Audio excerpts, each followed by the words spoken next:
Bikin konten cover lagu itu menurut saya yang pertama capek ya sudah pasti. Yang kedua kita harus memikirkan alat dan memikirkan ide itu udah pasti juga ya. Tapi apa jadinya kalau misalkan ide yang kita udah tuangkan, waktu yang udah kita luangkan, tapi hasilnya nihil.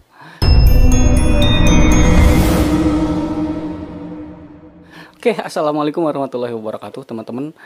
Kembali lagi bersama saya Giri Nugraha. Kali ini saya akan bongkar ya seputar dengan konten cover lagu. Ini buat teman-teman yang udah bikin tim dari jauh-jauh hari ya, udah telepon teman kalian, udah janjian di satu tempat sambil ngopi, ngomongin seputar dengan konten. Bagaimana kalau bikin konten cover lagu terus dengan ide yang melambung, dengan hayalan yang sangat indah.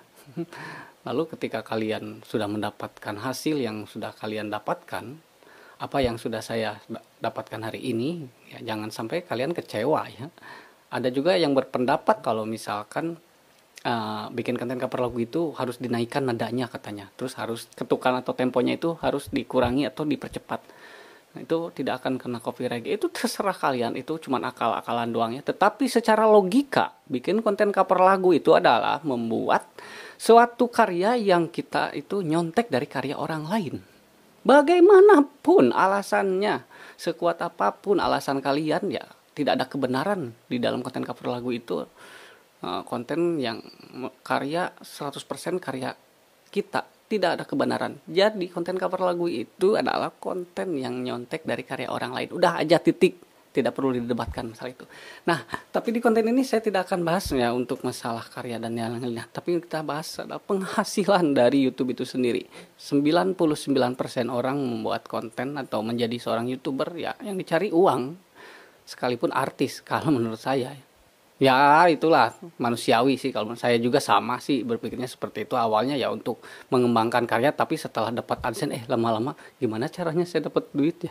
Jadi mikir ke sana. Alhamdulillah ya, YouTube sendiri tuh mendukung untuk karya kita agar kita tuh bersemangat membuat konten.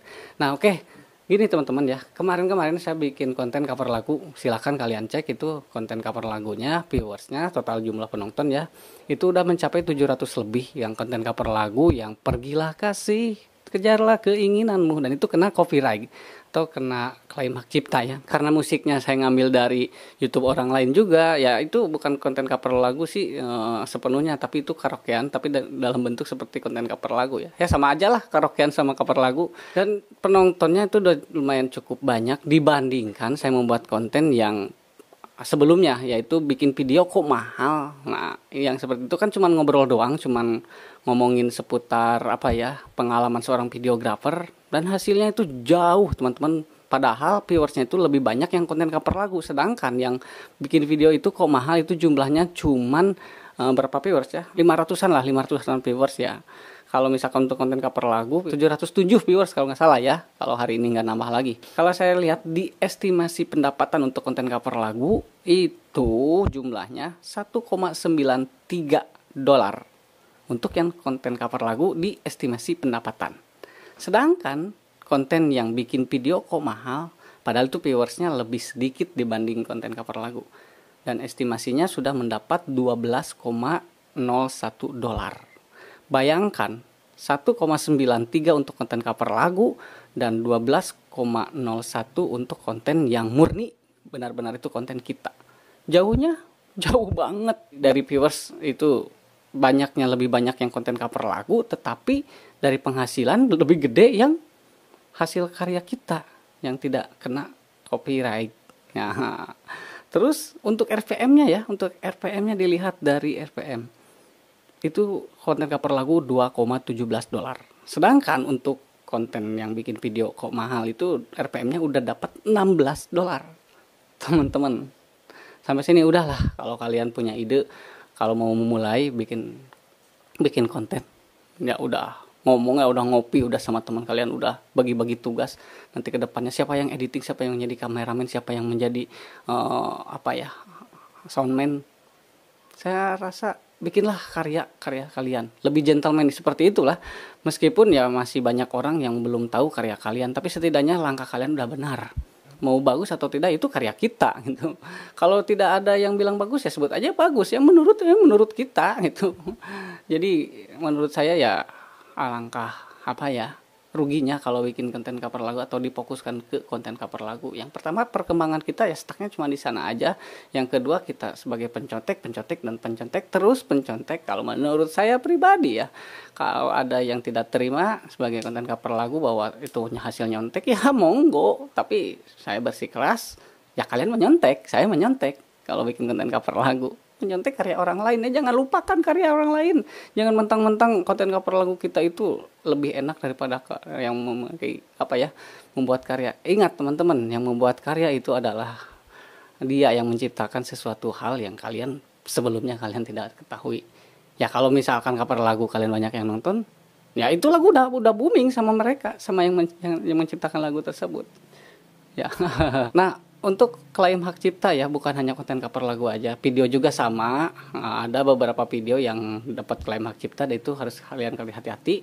Bukan hanya di bidang audio, tapi di bidang visual juga hati-hati. Jadi ada video-video yang memang udah dihak ciptakan. Ya namanya juga konten YouTube ya. Di YouTube itu kan seputar tidak lepas dengan audio dan visual ya teman-teman. Dan resep yang lainnya teman-teman, kalau bikin konten di YouTube menurut saya pribadi, saya bisa saja membuat konten yang begitu banyak viewersnya, begitu banyak penontonnya. Caranya mudah, tapi ini bukan untuk kalian tiru.